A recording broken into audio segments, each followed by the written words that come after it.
नवंबर साल 2018 में खबर आती है कि चाइना ने अपना एक आर्टिफिशियल सूरज बना लिया है। ये खबर पूरे सोशल मीडिया साइट्स में आग की तरह फैलती है इस हेडलाइन के साथ कि चाइना ने अपना खुद का एक सूरज बना लिया है। लेकिन दोस्तों, क्या आपको ये बात अजीब सी नहीं लगती? कहाँ हमारी धरती और कहाँ विशाल का सूरज? आखिरकार एक सूरज को कैसे बनाया जा सकता है? क्या सूरज बना पाना संभव भी है? जाहिर तौर पर नहीं। तो अब आप पूछेंगे कि उस न्यूज का क्या? जैसा कि आप सभी जानते हैं कि न्यूज हेडलाइंस में अक्सर आधी अधूरी बात ही बताई जाती है और ये हेडलाइन कि चाइना ने एक सूरज बना लिया है काफी मिसलीडिंग है। तो अब सवाल ये आता है कि चाइना ने एग्जैक्टली ऐसा किया क्या है जिसके बारे में पूरी दुनिया बात कर रही है। एक और अहम सवाल ये है कि ऐसा करने के पीछे चाइना का क्या मकसद है, या फिर चाइना ने अगर ये बनाया तो क्यों ही बनाया? क्या चाइना ने ये सब किसी शैतानी मकसद से किया है? आज के इस वीडियो में आप चाइना द्वारा बनाए गए इस सूरज के बारे में सब कुछ जानने वाले हो।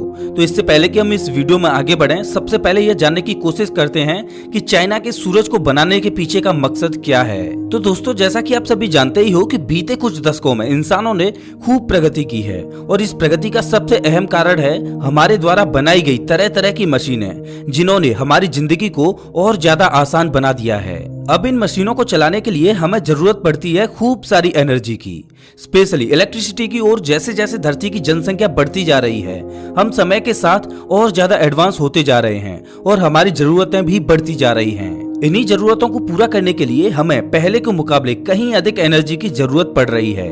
भविष्य में और ज्यादा डेवलपमेंट होने के बाद एनर्जी डिमांड्स आसमान छू रही होंगी। अब मौजूदा समय में हमारे पास एनर्जी प्राप्त करने के लिए एनर्जी के कई सारे सोर्सेज मौजूद हैं, जैसे कि हम कोल, नेचुरल गैस, फॉसिल फ्यूल व कुछ अन्य चीजों से एनर्जी जनरेट कर रहे हैं। लेकिन इन सारे सोर्सेज के साथ सबसे बड़ी दिक्कत ये है कि एनर्जी के ये सोर्सेज एनर्जी देने के साथ साथ पोल्यूटेंट सब्सटेंस भी रिलीज करते हैं जो हमारे वातावरण को दूषित करते हैं। साथ ही इनके रिसोर्सेज लिमिटेड भी हैं। बेसिकली आज हमारे पास एनर्जी प्रोड्यूस करने के अधिकांश जो सोर्सेज हैं वे सभी क्लीन एनर्जी सोर्सेज नहीं हैं। अब इसी चीज को टैकल करने के लिए सोलर एनर्जी, विंड एनर्जी और हाइड्रो पावर एनर्जी को जोरों शोरों से प्रयोग किया जा रहा है।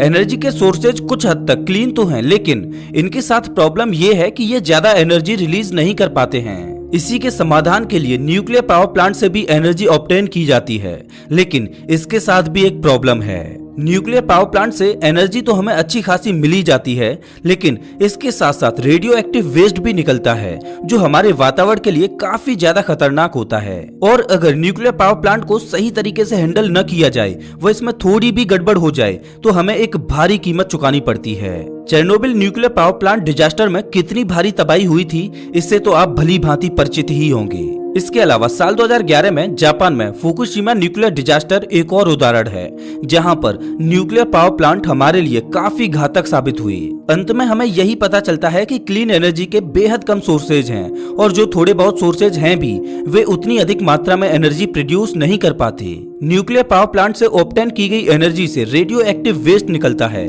जो एक और बड़ी दिक्कत है। अब सवाल ये आता है कि क्या हमारे पास एनर्जी का ऐसा कोई सोर्स नहीं है जो हमें खूब सारी एनर्जी दे, साथ ही उससे कोई हार्मफुल सब्सटेंस भी ना निकले? जवाब है हाँ। और चाइना द्वारा जिस सूरज को बनाने की बात कही जा रही है, वो हमें यही क्लीन और पावरफुल सोर्स ऑफ एनर्जी भविष्य में प्रोवाइड करेगा, ऐसी उम्मीद जताई जा रही है। तारे वो खगोलीय पिंड होते हैं जो इस पूरे ब्रह्मांड में सबसे ज्यादा एनर्जी प्रोड्यूस करते हैं। छोटे रेड ड्वार्फ स्टार्स जो कई सौ करोड़ों सालों तक ऊर्जा खपत करते रहते हैं, उनसे लेकर ब्रह्मांड के सबसे विशालकाय व सबसे घने न्यूट्रॉन स्टार्स तक तारों के पास सच में ही ऊर्जा का वो खजाना होता है जिसे इंसानों द्वारा चाहे कितना भी प्रयोग किया जाए वो कभी खत्म ही नहीं होगा। लेकिन विडंबना ये है कि हमारे पास अभी वो टेक्नोलॉजी नहीं है जिससे हम तारों में मौजूद अपार ऊर्जा के भंडार का प्रयोग कर पाएं। डायसन स्फीयर, जिससे तारे की सारी एनर्जी को कलेक्ट किया जाता है, ऐसी किसी टेक्नोलॉजी को बनाने में हमें कई हजार सालों का समय लग जाएगा। ऐसे में कैसा रहेगा अगर हम धरती को छोड़े बिना एक तारे की सारी एनर्जी को हार्नेस कर पाएं? कैसा रहेगा अगर हम धरती पर ही तारों की रचना कर पाएं? और चाइना द्वारा बनाए गए उस सूरज का क्या? आइए जानते हैं चाइना ने एग्जैक्टली क्या किया है। तो 2018 में ही ये खबर फैली थी कि चाइना ने आर्टिफिशियल सूरज बना लिया है। लेकिन दोस्तों, ये कोई ऐसा सूरज नहीं है जिसे स्पेस में लॉन्च किया जाएगा, या फिर ऐसा भी नहीं है कि चाइना ने सूरज जैसा ही कोई छोटा सा तारा बना लिया हो। चाइना ने दरअसल एक न्यूक्लियर रिएक्टर के अंदर एक्सपेरिमेंट किया है। इस न्यूक्लियर रिएक्टर के अंदर न्यूक्लियर फ्यूजन रिएक्शन जो तारों की कोर में होती है, उसी रिएक्शन को आर्टिफिशियली अंजाम देने की कोशिश की है। आपको बता दें कि सूर्य की कोर के अंदर न्यूक्लियर फ्यूजन रिएक्शन ही होती है, जिससे इतनी सारी एनर्जी और हीट सूरज प्रोड्यूस करता है और अंतरिक्ष में रेडिएट करता है। तो चाइना ने इसी न्यूक्लियर फ्यूजन रिएक्शन की प्रक्रिया को न्यूक्लियर रिएक्टर के अंदर परफॉर्म किया है और सूर्य की कोर जितने तापमान को रिएक्टर के अंदर हासिल करने की कोशिश की है और ऐसा कर पाने में वे सफल भी रहे हैं। जिस न्यूक्लियर रिएक्टर के अंदर न्यूक्लियर फ्यूजन की प्रक्रिया होती है, उस रिएक्टर को टोकामेक कहा जाता है। अब आइए ये जानने की कोशिश करते हैं कि टोकामेक कैसे काम करता है। टोकामेक एक स्पेशल प्रकार का यंत्र होता है जो सुपर हीटेड प्लाज्मा को एक डोनट के आकार में नियंत्रित करके रखता है, कुछ इस तरीके से कि ये प्लाज्मा टोकामेक के कंटेनर या किसी अन्य चीज के संपर्क में ना आ पाए, और ऐसा वो कर पाता है शक्तिशाली चुंबकीय क्षेत्र का प्रयोग करके। चाइना ने जिस टोकामेक का इस्तेमाल किया है उसका नाम है एक्सपेरिमेंटल एडवांस्ड सुपर कंडक्टिंग टोकामेक, जिसे शॉर्ट फॉर्म में ईस्ट भी कहा जाता है। चाइना द्वारा बनाया गया ये टोकामेक अब तक का सबसे शक्तिशाली टोकामेक है। इस न्यूक्लियर रिएक्टर या कहें कि इस टोकामेक को 17.5 मिनट के लिए रन करवाया गया। इस टोकामेक में वैज्ञानिक टोकामेक के अंदर प्लाज्मा के तापमान को 10 सेकेंड के लिए 100 मिलियन डिग्री सेल्सियस तक मेंटेन कर पाने में सफल रहे। 100 मिलियन डिग्री सेल्सियस बहुत ज्यादा होता है। कंपेयर करें तो सूर्य की कोर का टेम्परेचर भी महज 15 मिलियन डिग्री सेल्सियस ही होता है। इसका मतलब हमने धरती पर ही सूर्य की कोर के टेम्परेचर से 6 गुना ज्यादा टेम्परेचर हासिल कर लिया है, और ये अपने आप में ही एक बहुत बड़ी उपलब्धि है।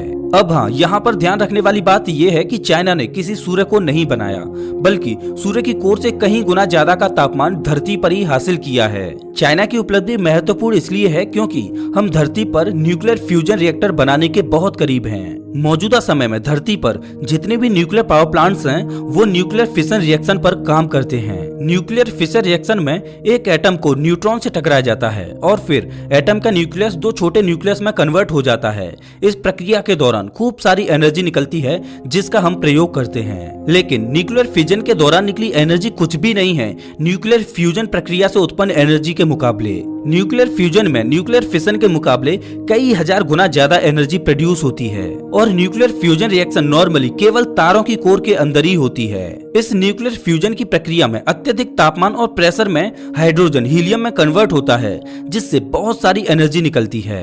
अगर हम टोकामेक के जरिए इस एनर्जी को हार्नेस कर पाने में सफल होते हैं, तो हमारे पास ऊर्जा का वो भंडार होगा जो कभी खत्म होने का नाम ही नहीं लेगा।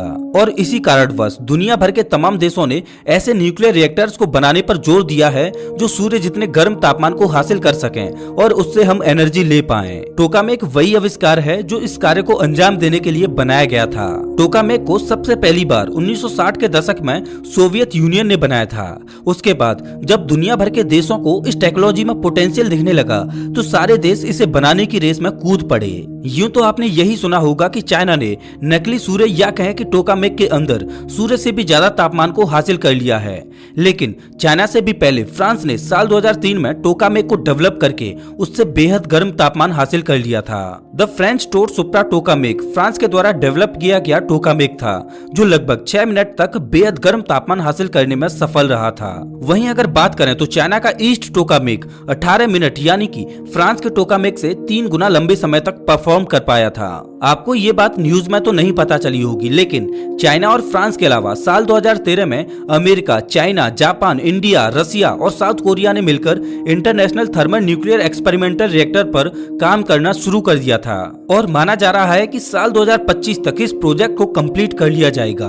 और अगर सब कुछ सही से चला तो माना जा रहा है कि ये 200 मिलियन डिग्री सेल्सियस तक के तापमान को हासिल कर पाएगा, जो चाइना के ईस्ट टोकामेक द्वारा अचीव किए गए तापमान का 2 गुना होगा।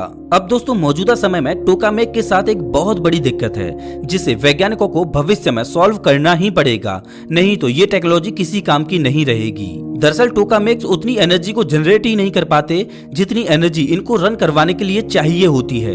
इससे कुछ ऐसे समझिए कि सूर्य की कोर जितने तापमान को मेंटेन करके रख पाने के लिए जितनी एनर्जी टोकामेक्स में डाली जाती है, उतनी एनर्जी वे प्रोड्यूस ही नहीं कर पाते। इसका मतलब फिलहाल के लिए टोकामेक को एनर्जी का सोर्स नहीं कहा जा सकता है। चाइना अपने न्यूक्लियर रिएक्टर ईस्ट के द्वारा इसी समस्या को सॉल्व करने की कोशिश कर रहा है और अगर भविष्य में हम टोकामेक के जरिए सच में एनर्जी प्रोड्यूस करने के साथ साथ इसे एक पावर सोर्स बना लेते हैं तो ये हमारी एनर्जी की सारी डिमांड्स को फुलफिल कर देगा और हमें भविष्य में कभी भी एनर्जी क्राइसिस से नहीं जूझना पड़ेगा।